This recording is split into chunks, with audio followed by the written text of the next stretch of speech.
Kailan ka huling kumain ng hotdog? At naisip mo na ba kung anong klaseng karne ang nasa loob nito?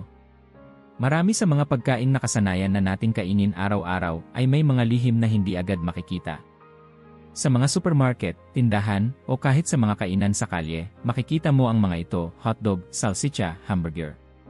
Madali, mura, masarap. Pero, ano nga ba talaga ang laman ng mga ito? Bago tayo magsimula, mag-like at mag-subscribe dahil may mga bagay dito na kailangan mong malaman bago ang sinuman. Isa sa mga hindi alam ng karamihan ay ang tinatawag na carne mecanicamente separada, o sa English, mechanically separated meat, IMSEM. Sa prosesong ito, ginagamit ang mga natitirang bahagi ng manok, baboy o baka, kabilang ang balat, litid, at maging ang mga buto, na dinudurog sa pamamagitan ng matinding presyon gamit ang makinarya tulad ng separadora mecánica tipo beehive. Ito ang ginagamit ng malalaking planta tulad ng Tyson Foods, at kaya nitong magproseso ng tonelada-toneladang karne kada oras. Ang resulta: isang malapis na sangkap na ginagamit bilang base para sa nuggets, salsichas, embutidos, e maging sa mga canned meats. Mukha itong karne. Lasang karne. Pero sa nutrisyon at kalinisan, malayo ito sa tunay. Mas nakababahala pa ay ang tinatawag na pink slime. Ang tunay na pangalan nito ay lean finely textured beef, DFB. Ginagawa ito sa pamamagitan ng pag-centrifuge ng mga tira-tirang bahagi ng baka, at pagkatapos ay tinatratong kemikal gamit ang hydroxido de amino, NHO, isang uri ng ammonium hydroxide, para patayin ang bakterya. Ginagamit ito ng mga kumpanyang tulad ng Beef Products Inc., at dati itong ipinapasok sa mga pagkain ng paaralan sa Estados Unidos. Noong 2012, isang investigasyon ng EA News ang sumabog sa media. Sa ulat nila, tinawag itong si pink slime, at mula noon, maraming kumpanya gaya ng McDonald's ang itinigil ang paggamit nito. Subalit, ayon sa USDA, ligtas pa rin itong kainin. Ang problema: hindi ito kailangang banggitin sa label. Sa madaling salita, maaari kang kumain nito at hindi mo malalaman. Isa pang dapat pagtuunan ng pansin ay ang mga preservative at aditivos na ginagamit sa mga embutido tulad ng hotdog, presunto at salami. Kabilang dito ang nitrito de sodio, nano, at nitrato de potasio, no, mga substansyang ginagamit para mapanatiling pulang-pula ang karne at mapigilan ang botulismo. Ngunit ayon sa LIRAI, International Agency for Research on Cancer, ng INES, Organização Mundial da Saúde, ang regular na pagkonsumo ng mga processed meats na may ganitong additives ay maaaring magpataas ng panganib ng cancer colorectal.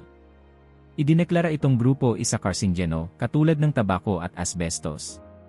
Sa mga pabrika, ginagamit ang Misturadores Industriais de Marel at YE high-speed cutters para paghaluin ang karne, yelo, tubig, asin, pampalasa, at ang mga kemikal. Sa loob lamang ng ilang minuto, nagiging homogeneous na paste ito, malambot, makintab, at handa nang ipasok sa tripa o balot na gawa sa collagen artificial. Isa pa sa mga problema ng ganitong produkto ay ang sobrang taas na sodio. Ang isang salsicha na nabibili sa grocery ay maaaring magkaroon ng hanggang 800 ni ng sodio, halos kalahati ng inirerekomendang arawang konsumo. Hindi rin garantiya ang label. Minsan, kahit nakasulat na "Ifito cum carne de frango", ang pangunahing sangkap ay emalu pa rin. Walang malinaw na indikasyon, at kung hindi ka marunong bumasa ng detalye sa tulo, mapapaniwala ka.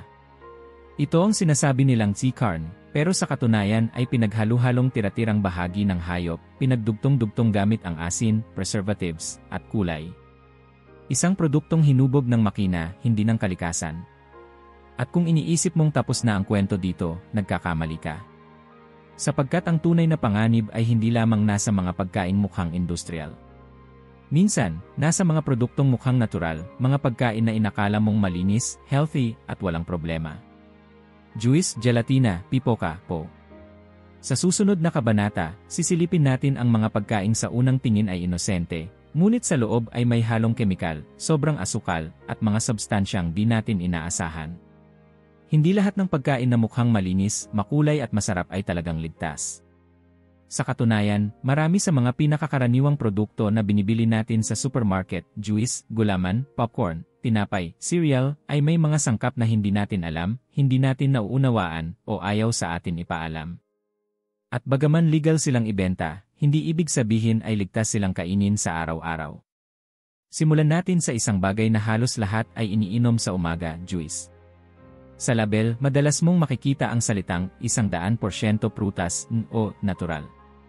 Pero kapag binasa mo ang likod ng kahon, makikita mong ito ay gawa sa pinatinding katas ng prutas o konsentrado.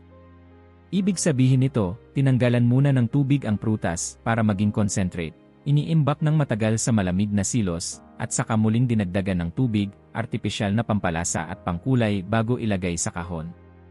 Ang prutas na buo ay may hibla, natural na bitamina, at antioxidants.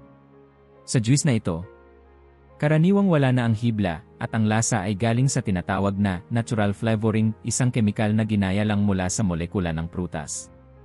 Kabilang sa mga kemikal na ito ang tartrazine, isang artificial yellow dye, na pinaghihinala ang sanhi ng allergy at hyperactivity sa mga bata. Ayon sa pag-aaral ng Harvard School of Public Health, ang mga batang regular na umiinom ng ganitong juice ay may mas mataas na tsansa ng obesity, type 2 diabetes, at mas mataas na calorie intake, nang hindi man lang nakakakuha ng sapat na nutrisyon. Sa ilang kaso, mas mataas pa ang asukal sa isang baso ng juice kaysa sa isang baso ng soda. Sunod nating titingnan ang gelatina, isang dessert na paborito ng bata at matanda. Pula, berde, dilaw, makintab at lumalaban sa kutsara, pero ano ba talaga ang laman nito? Ang pangunahing sangkap ng gulaman ay hindi prutas, hindi rin gulay, kundi collagen na galing sa balat at buto ng hayop. Ang mga natitirang bahagi ng baka o baboy, balat, litid, buto, ay pinakukuluan sa mataas na temperatura, saka inilulubog sa mga kemikal tulad ng hydrochloric acid upang tuluyang mabulok ang tissue. Pagkatapos ay pinapatuyo ito, ginagawang pulbos, at saka ihinahalo sa asukal, kulay, at artificial flavors. Ayon sa Gelitayi, isang malaking kumpanya mula sa Germany na gumagawa ng gelatin para sa buong mundo, ang prosesong ito ay standard at ligtas. Ngunit hindi ito nangangahulugan na ito ay walang epekto. Ang ilang research ay nagpapakita na ang sobrang pagkonsumo ng asukal at additive na galing sa gelatin-based na dessert ay walang sustansya at maaaring makaapekto sa panunaw at insulin regulation, lalo na sa mga bata. Susunod, ang microwave popcorn, isa sa mga pinakapaboritong merienda sa buong mundo. Mabilis, convenient at amoy sinhan. Pero sa likod ng masarap na amoy ay may mga sangkap na ikinabahala ng maraming eksperto. Ang mismong bag ng microwave popcorn ay pinapahira ng perfluorooctanoic acid, YAY, isang compound na ginagamit bilang grease barrier para hindi tumagas ang mantika. Pero ayon sa Environmental Protection Agency, EPA, ng Estados Unidos, ang EPA ay naiugnay sa mga kaso ng thyroid disease, hormonal disruption, at ilang uri ng cancer. Kapag uminit ang bag, maaaring mapunta ang residue nito sa mismong popcorn. Hindi lang iyan. Ang amoy ng butter na nakabibighani ay galing sa diacetyl, isang artificial flavor compound na, kapag nalanghap ng matagal, gaya ng sa mga pabrika, ay maaaring magdulot ng bronchiolitis obliterans, isang irreversible lung disease. Tinatawag din itong sea popcorn lung. Maraming manggagawa sa liina ang nagkasakit dahil sa araw-araw na exposure dito sa mga pabrika ng popcorn flavoring. Mas ligtas kung ikaw mismo ang magpoprito ng popcorn sa kawali gamit ang mais at konting mantika. Walang kemikal. Walang sorpresa. Tignan naman natin ang pangkaraniwang tinapay at cereal. Araw-araw nating pinapalamanan, ipinapare sa kape, o ipinapakain sa bata, pero anong klaseng sangkap ang nasa loob nito?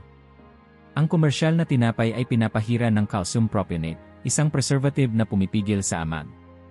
Pero ang sobrang pagkonsumo nito ay naiugnay sa mga problema sa tiyan at gut inflammation. Kasama rin dito ang mga emulsifier, tulad ng mono at diglycerides, na ginagamit upang mapanatiling malambot ang tinapay sa loob ng maraming araw. Legal ito pero hindi likas. Ayon sa pag-aaral mula sa European Food Safety Authority, EFSA, ang labis na paggamit ng emulsifier ay maaaring magdulot ng microbial imbalance sa bituka na nakaugnay sa obesity, metabolic syndrome at chronic inflammation. Ang cereal naman ay maseryoso ang issue. Maraming cereal sa merkado ang para sa mga bata, may kartoon sa kahon, makukulay at matamis. Pero kung titingnan mo ang etiketa, makikita mong ang unang sangkap ay kadalasang asukal.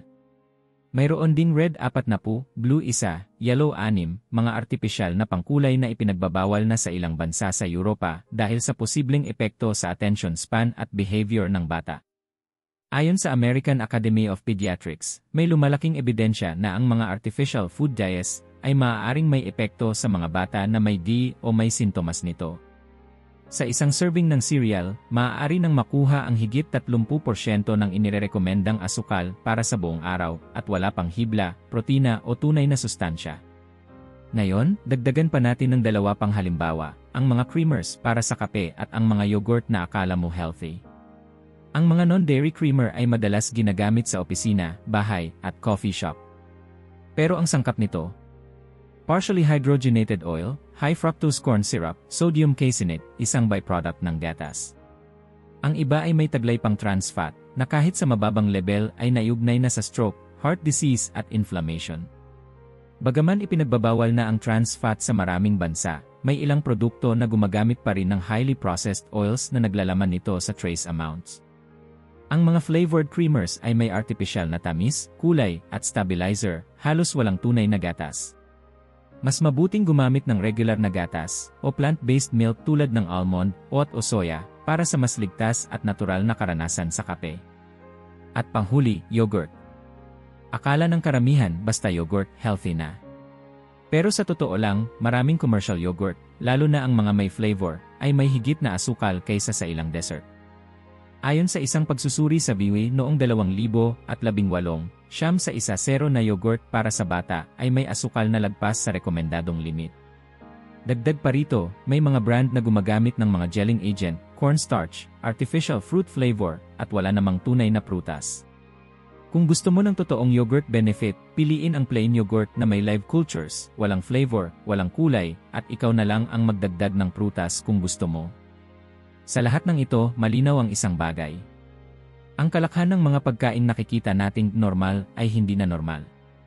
Ang hitsura ay pinal, ang lasa ay pinahusay ng siyensya, at ang nutrition ay kadalasang sinakripisyo para sa shelf life, convenience at kita. Ang mga problemang ito ay hindi palaging makikita sa unang tingin. Pero kung magbabasa tayo, magiging mapanuri, at pipili ng mas natural na alternatibo, may magagawa tayo. Tandaan, hindi mo kontrolado ang merkado, pero kontrolado mo ang pipiliin mong kainin. At sa panahon ng sobrang impormasyon at sobrang kemikal, ang totoong kalayaan ay ang kaalamang piliin ang totoo. Kung naabot mo na ito, mag-iwan ng like at mag-subscribe dahil ang mga balitang tulad nito, ikaw ay dapat. Ang unang nakaalam.